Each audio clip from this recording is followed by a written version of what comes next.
what is the purpose of taking a distribution of raw scores, like I've got a distribution of scores here, and standardizing these scores so that you then have a distribution of z-scores? Why would you want to do that with an entire distribution? Well, the basic reason for that is going to primarily be to take your measure of central tendency and your measure of variation and turn them into whatever values suit your purposes. So I've got an example here, and hopefully this will show you how there could be a potential need for something like that.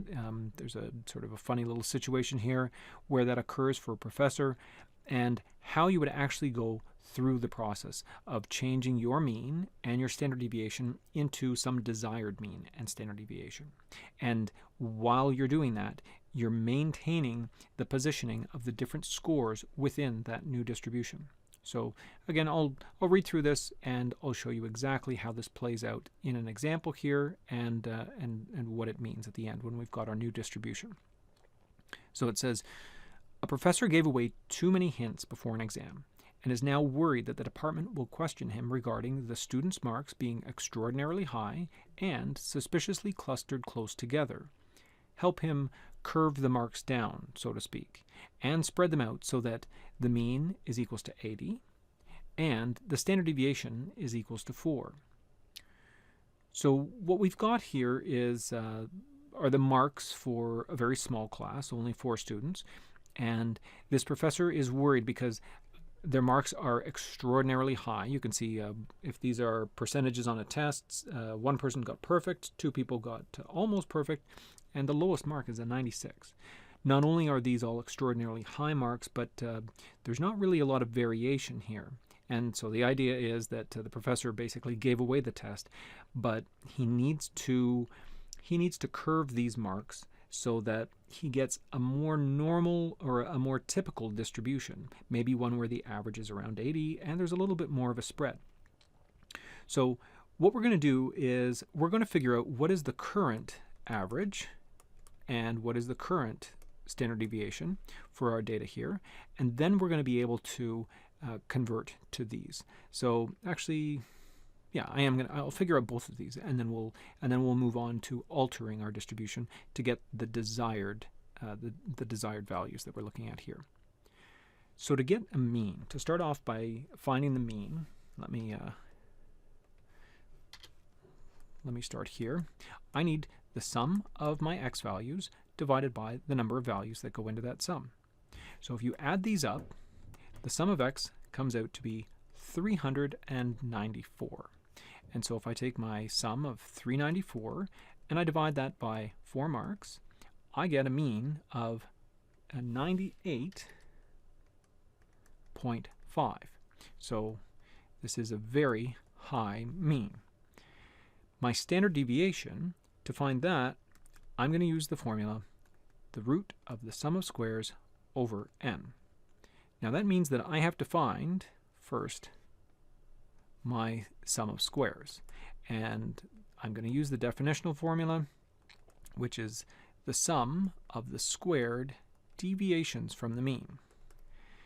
So to do that, I need to do the brackets first, then the exponents, and then the addition.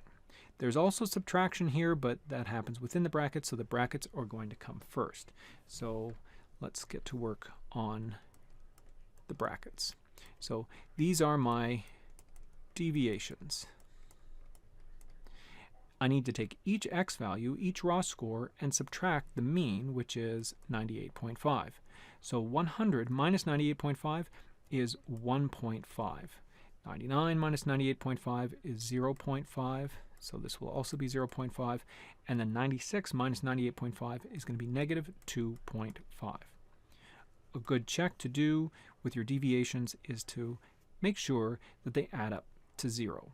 And so I've got 1.5, 2, 2.5, and then negative 2.5 brings me to 0. So I've got my deviations, but I need to take what's in the brackets. I've done the subtraction in the brackets. I need to square them now.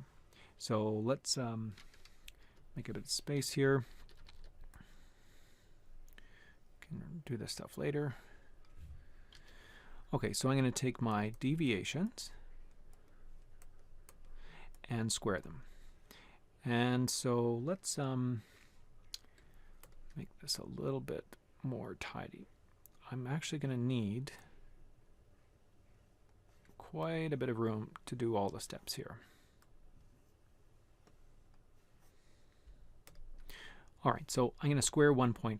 That gives me 2.25. Squaring 0.5 gives me 0.25. And then again. And then negative 2.5, that gives me squared is positive 6.25.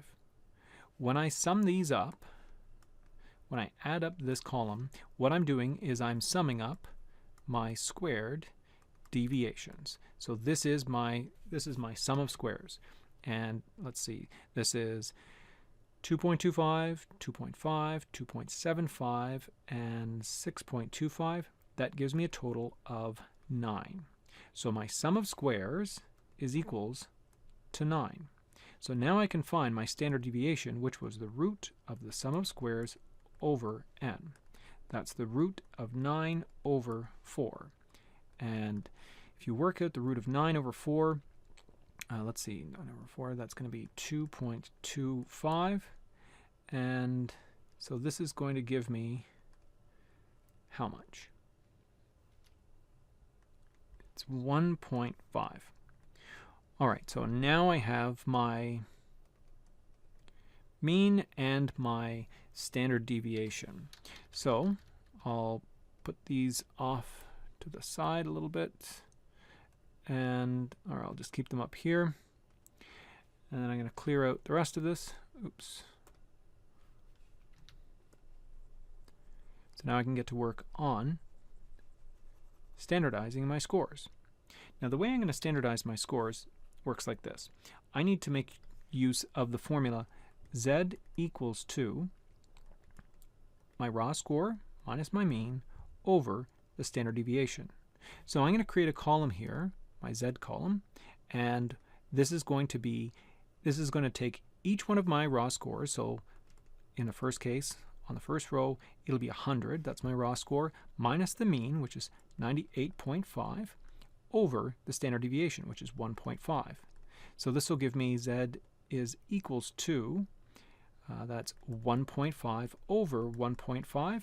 This is going to give me a z score equals to 1. So my first z score is equals to 1.0. What do I get for my next z score? Well, in that case, I'm going to be looking at putting in 99. And so it's going to be 99 minus 98.5. That gives me 0.5 over 1.5. That's 0.33. I'll go 4 decimal places here.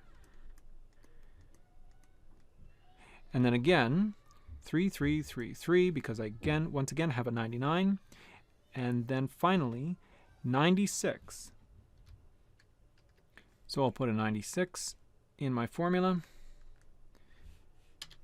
So I have 96 minus 98.5, that's negative 2.5 over 1.5, and that gives me 1.6667 if I round. And it's a negative. Okay, so what is this here? This is my standardized distribution.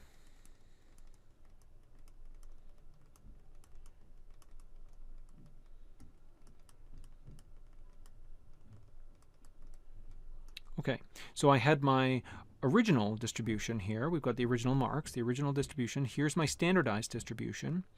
And it tells me where each of the scores are in relation to the mean. So my very first score, the highest score, 100, that is one standard deviation above the mean, which makes sense because 100 is 1.5 above the mean of 98.5. 99 is a third of a standard deviation above the mean. 96 is 1 2/3 standard deviations below the mean. So here's where we can really make use of a standardized distribution. We took our scores and we standardized them. Once you've done that, you can now change to any kind of a distribution you want, especially, like in this case, the one that they want us to work towards. one where we have a mean of 80 and a standard deviation of 4. How are we going to do this? Well, we're going to change this equation. We're going to work with an altered equation where instead of finding out what z is, we're going to we're going to rearrange the equation so that it can give us a new score. Let me show you what I mean by that. I want to work towards an equation where its x is equals to something. So I'm going to try and isolate this x here. So I'm going to do that by undoing the dividing by a standard deviation. So these will cancel, but I have to do the same thing to both sides of the equation. So now my formula looks like this. It's z sigma equals to x minus the mean. Okay, I want x to be by itself on one side of the equation. So I'm going to add the mean to both sides. Let me do that here. Okay, so I'm going to add the mean here, and I will add the mean here. These will cancel, and so that's going to leave me with the mean plus z times sigma equals x. I can also write this as x equals the mean plus z times sigma. So this is the formula that I'm going to use to generate my new distribution. So I'm going to take my mean, which is how much? That's 100, or sorry, that's 98.5. And then I'm going to add z. Z is 1 for this particular row, and sigma is 1.5. And so what does this give me? 98.5 plus 1, oops, I got to back up a little bit. I don't want to be using the mean that we used to have or the standard deviation that we used to have. Instead, okay, so I don't want to be using these. I want to be using the ones that they would like to see. Okay, so I'm going to replace these. Let's get rid of this 98.5. Sorry, I forgot about this step. I'm going to use 80 plus 1 times 4. So 80 plus 1 times 4 is 84. That's the new highest score. Remember how the old highest score of 100, the perfect mark, was 1.5, or sorry, it was 1 standard deviation above the mean? That's what my z-score told me. It's telling me that my score of 100 is 1 standard deviation above the mean. We are still 1 standard deviation above the mean, but now the mean is 80 and the standard deviation is 4. So 84 is the new score. It's still 1 standard deviation above the mean. What about the next one? Well, it's still going to be the mean here, plus z, which in this case is 0.3333, so a third of 4. Okay, so 80 plus a third of 4 is going to be 81.3333. So this is what 99 has become in the new distribution. 99 is my next mark again, so it's still going to be the exact same thing. And so I get 81.3333. And then finally I've got 96. That 96 is going to be changed. My new x value, my new raw score, is going to be the mean, 80. I'm getting this from this formula up here. It's going to be 80 plus my z-score, which is negative 1.6667 times the standard deviation. So take away 1 2/3 of a standard deviation from the mean. So let's see what this is. Comes out to be 73.3332. All right, if you didn't get exactly that, you might have had more decimal places. You might have had less decimal places. I had to do a little bit of rounding here. 1/3 is not exactly 3333. 2/3 is not exactly 6667. So you might get slightly different answers, but you're going to get very, very close to what I've got here. So this is my new distribution. This would be the distribution of marks that this professor could submit and show that there is a mean, a distribution mean of 80, and a distribution standard deviation of 4, and still maintain the relative positions of each of the original scores. The person who had the top score here is still got the top score over here. They are still ahead of the mean by the same amount. They're still ahead by 1 standard deviation. So this is what you can do with a standardized distribution. You can create a new distribution. You can change either the mean or the standard deviation or both, however your needs might be for any given situation.